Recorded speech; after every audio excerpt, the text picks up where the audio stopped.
Hello guys, welcome back to my channel JR Mantra. Today I am going to show you how to make geography lesson plan in B.Ed final year. Guys, मैंने आपको इसके पहले 36 lesson plan provide करा दिए हैं। I hope कि वो सब आप देख चुके होंगे और आपके लिए काफ़ी हेल्पफुल होगा। तो चलिए स्टार्ट करते हैं हमारा आज का ये लेसन प्लान। गाइज, ये लेसन प्लान आप क्लास 6, 7, 8, 9, 10 में पढ़ा सकते हैं। तो आज का जो टॉपिक है वो है रबी की फसल, जो कि बहुत ही इंपॉर्टेंट टॉपिक है गाइज। तो चलिए स्टार्ट करते हैं हमारे आज के ये लेसन प्लान। सबसे पहले यहाँ पर आप पाठ योजना नंबर लिख लीजिएगा, आपका जो भी लेसन प्लान नंबर होगा।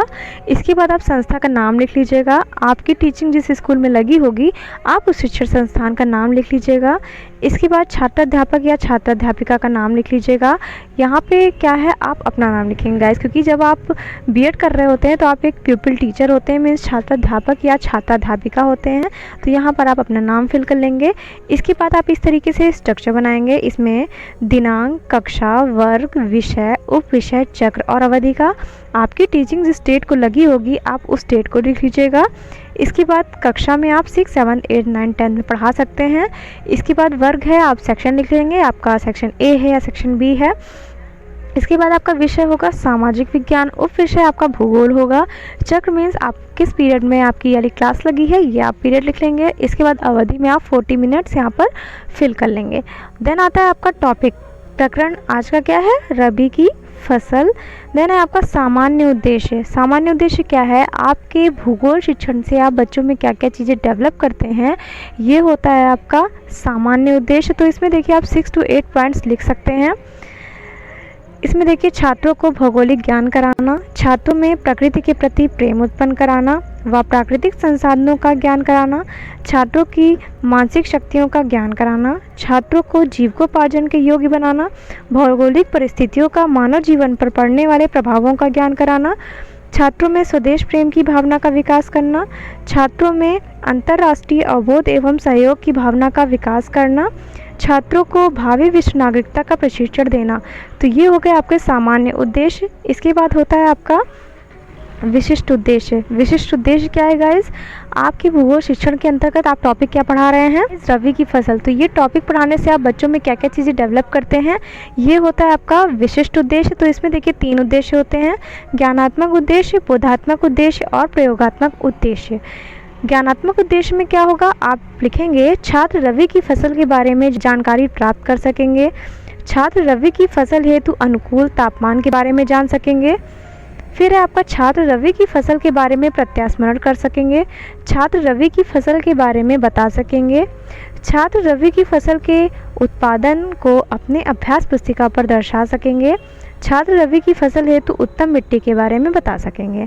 देन है आपका शिक्षण विधि। शिक्षण विधि में आपका प्रश्नोत्तर विधि होगा और व्याख्या विधि होगा। प्रश्नोत्तर विधि में शिक्षक या टीचर क्वेश्चन करता है और स्टूडेंट क्या होते हैं, आंसर देते हैं। तो ये दोनों का इंस्ट्रक्शन होता रहता है गाइस। तो ये दोनों के बीच अंतरक्रिया होती रहती है, तो इसी को हम प्रश्नोत्तर विधि कहते हैं। व्याख्या विधि में सिर्फ टीचर एक्सप्लेन करता है, बच्चे ध्यानपूर्वक बैठ के सुनते हैं। देन है आपका सहायक सामग्री। आपकी टीचिंग के दौरान आप क्या क्या चीज़ें अपने साथ ले जाते हैं, ये होता है आपका सहायक सामग्री। तो इसमें देखिए कक्षा संबंधी सहायक सामग्री जैसे चार्ट, चौक, डस्टर, लपेट, शामपट, ग्लोब, मानचित्र आदि। तो ये हो गया आपका सहायक सामग्री। देन है आपका पूर्व ज्ञान। पूर्व ज्ञान मीन्स होता है प्रीवियस नॉलेज। आप बच्चों को कोई भी नॉलेज देते हैं तो हमेशा उसको पूर्व ज्ञान से रिलेट करते हैं, ताकि बच्चे जो भी टॉपिक पढ़ने वाले हैं उनका बेस मजबूत रहे गाइस। तो ये देखिए पूर्व ज्ञान हो गया आपका। इसके बाद आता है आपका प्रस्तावना। प्रस्तावना में आप बच्चों से कुछ प्रस्तावित क्वेश्चन पूछते हैं जो उनके प्रीवियस नॉलेज से रिलेट करता हो और जो उनके रियल लाइफ से भी रिलेट करता हो, ताकि बच्चे उसका संभावित आंसर दे पाएँ। तो आप क्वेश्चन करेंगे कृषि करने वाले व्यक्ति को क्या कहते हैं, तो बच्चे आंसर दे पाएंगे किसान कहते हैं। फिर किसान खेतों में क्या उगाता है, तो बच्चे आंसर देंगे फसल। फिर आप क्वेश्चन पूछेंगे फसल कितने प्रकार के होते हैं, तो बच्चे आंसर देंगे 3 प्रकार के होते हैं। तीनों प्रकार के फसलों के नाम बताइए, रबी, खरीफ, जायद। अब आप क्वेश्चन करेंगे रबी की फसल से आप क्या समझते हैं, तो यहाँ पर समस्यात्मक आ जाएगा। तो गाइज यही आपका उद्देश्य कथन होगा। बच्चों, आज हम रबी की फसल के बारे में अध्ययन अध्यापन का कार्य करेंगे। फिर है आपका प्रस्तुतिकरण, आपका आता है प्रेजेंटेशन। यहीं से मेन आपका टॉपिक स्टार्ट होता है कि आप किस तरीके से अपने टॉपिक को बच्चों के सामने प्रेजेंट करते हैं, यही होता है आपका प्रस्तुतिकरण। तो यहाँ पर देखिए शिक्षण बिंदु, विकासात्मक प्रश्न, श्यामपट्ट, सारांश। आप इसमें शिक्षण बिंदु में लिखेंगे रवि की फसल व तापमान। आप इस टॉपिक के बारे में पहले बताएंगे, ये आपका टीचिंग पॉइंट होगा। तो आप इसमें क्वेश्चन पूछेंगे गेहूं कैसी फसल है, तो बच्चों को पता होगा तो बता देंगे रवि की फसल। फिर आपका क्वेश्चन होगा रवि की फसल किस ऋतु में उगाई जाती है, तो यहाँ पर समस्यात्मक आ गया। फिर आप यहाँ पर एक्सप्लेन करेंगे जिन फसलों को शीत ऋतु में उगाया जाता है उसे रवि की फसल कहते हैं, जैसे गेहूं, चना, मटर, उड़द, सरसों। इन फसलों की बुआई के समय कम तापमान तथा पकते समय शुष्क और गर्म वातावरण की आवश्यकता होती है। ये फसलें सामान्यतया नवंबर दिसंबर में बोई जाती हैं तथा अप्रैल मई में काट ली जाती हैं। भारत में वे सभी फसलें जो सर्दी एवं बसंत ऋतु में होती हैं उन्हें रबी की फसल कहते हैं। इसका अनुकूल तापमान 16 डिग्री सेल्सियस होता है। फिर आपका बोध प्रश्न, अभी जो आपने छात्राध्यापिका कथन कहा है उसी में से आप कुछ क्वेश्चंस पूछेंगे तो ताकि आप मूल्यांकन कर सके बच्चों का कि बच्चों को समझ में आया कि नहीं आया। तो यहाँ पर आप क्वेश्चन पूछेंगे चना मटर कैसी फसल है, तो बच्चे आंसर देंगे रवि की फसल है। फिर आपका क्वेश्चन होगा रवि की फसल के लिए अनुकूल तापमान क्या है, तो बच्चे आंसर दे पाएंगे। फिर आपका क्वेश्चन होगा रवि की फसल किस महीने में बोई जाती है, तो बच्चे आंसर दे पाएंगे। गाइस अगर आपको ये मेरा वीडियो पसंद आ रहा हो तो प्लीज़ लाइक ज़रूर कर दीजिए गाइस, क्योंकि आप लास्ट में भूल जाएंगे, तो प्लीज़ एक बार लाइक कर दीजिए। इसके बाद आगे कंटिन्यू करते हैं। तो चलिए स्टार्ट करते हैं आगे। यहाँ पर आता है शिक्षण बिंदु सेकंड, क्योंकि आपने अभी फर्स्ट शिक्षण बिंदु आपने कवर कर दिया है, ये आपका टीचिंग पॉइंट सेकंड है। तो यहाँ पर आप क्या कवर करने वाले हैं, रवि की फसल हेतु वर्षा एवं मिट्टी। तो फिर आप यहाँ पर क्वेश्चन पूछेंगे वर्षा कम होने पर रवि की फसल की पैदावार कैसे की जा सकती है, तो बच्चे आंसर देंगे सिंचाई द्वारा।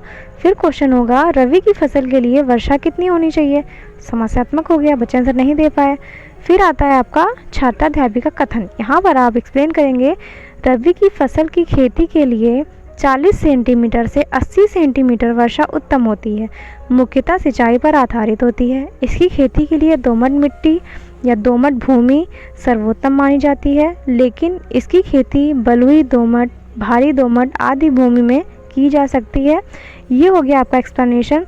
और गाइस आप देख रहे हैं बगल में श्यामपट्ट सारांश भी है। ये आपका जो भी इम्पोर्टेंट पॉइंट होगा ये आप ब्लैक बोर्ड पर शो करते जाएंगे ताकि बच्चों को अच्छी तरीके से समझ में आ जाए जो आप पढ़ा रहे हैं। तो ये हो गया आपका। फिर आपका बोध प्रश्न, अभी जो आपने एक्सप्लेन किया है उसमें से भी आप कुछ क्वेश्चन पुट करेंगे। तो यहाँ पर देखिए ये आपका क्वेश्चन हो जाएगा रवि फसल की खेती के लिए औसतन कितने सेंटीमीटर वर्षा होनी चाहिए, रवि फसल की खेती के लिए कैसी भूमि उत्तम होती है, वर्षा न होने पर रवि की फसल की पैदावार कैसे की जा सकती है, ये सब बच्चे आंसर दे पाएंगे। फिर आपका निरीक्षण कार्य, यहाँ पर आपका आएगा छात्राध्यापिका छात्रों को श्यामपट्ट सारांश अपनी अपनी अभ्यास पुस्तिका में उतारने का निर्देश देकर स्वयं घूम घूम कर कक्षा का निरीक्षण करेंगी। जो अभी तक आप ब्लैक बोर्ड पर लिख रहे थे अब वो आप बच्चों से कहेंगे अपने अपने नोटबुक में लिखने को, ताकि आप राउंड लगा के देख सके कि सारे बच्चे एक्टिविटी कर रहे हैं कि नहीं, वो सब नोट कर रहे हैं कि नहीं। तो ये हो गया आपका निरीक्षण कार्य। फिर है आपका मूल्यांकन के प्रश्न। मूल्यांकन के प्रश्न में आप बच्चों से क्वेश्चन करेंगे, जितना भी अभी तक आपने छात्राध्यापिका कथन कहा है उसमें से आप क्वेश्चन करेंगे। जैसे रवि की फसल में क्या पाया जाता है, रवि की फसल के लिए अनुकूल तापमान क्या है, रवि कैसी फसल है, रवि की फसल के लिए उत्तम मिट्टी कौन सी है। फिर है आपका गृह कार्य, यहाँ पर आप बच्चों को होमवर्क दे देंगे रवि की फसल पर संक्षिप्त टिप्पणी लिखे हैं। तो बच्चे जिस तरीके से उनको याद होगा, जिस तरीके से वो एक्सप्लेन कर पाएंगे, वो होमवर्क करके लाएंगे, नेक्स्ट डे आपको दिखाएंगे। तो ये हो गया आपका गृह कार्य। तो आई होप गाइस आपको ये मेरा लेसन प्लान अच्छा लगा होगा। तो अगर पसंद आया तो प्लीज़ पहले लाइक करिएगा, फिर शेयर कर दीजिएगा और कमेंट ज़रूर कर दीजिएगा। और प्लीज़ मेरे चैनल को सब्सक्राइब करके बेल आइकन प्रेस कर दीजिएगा ताकि जब भी नेक्स्ट वीडियो अपलोड करूँ तो आपके पास नोटिफिकेशन चली जाए। गाइस मेरा एक और चैनल है विनिष्का व्लॉग्स, तो आप प्लीज़ उसको भी ज़रूर सब्सक्राइब कर दीजिएगा, थोड़ा सपोर्ट करिएगा guys. Thank you so much guys for watching this video.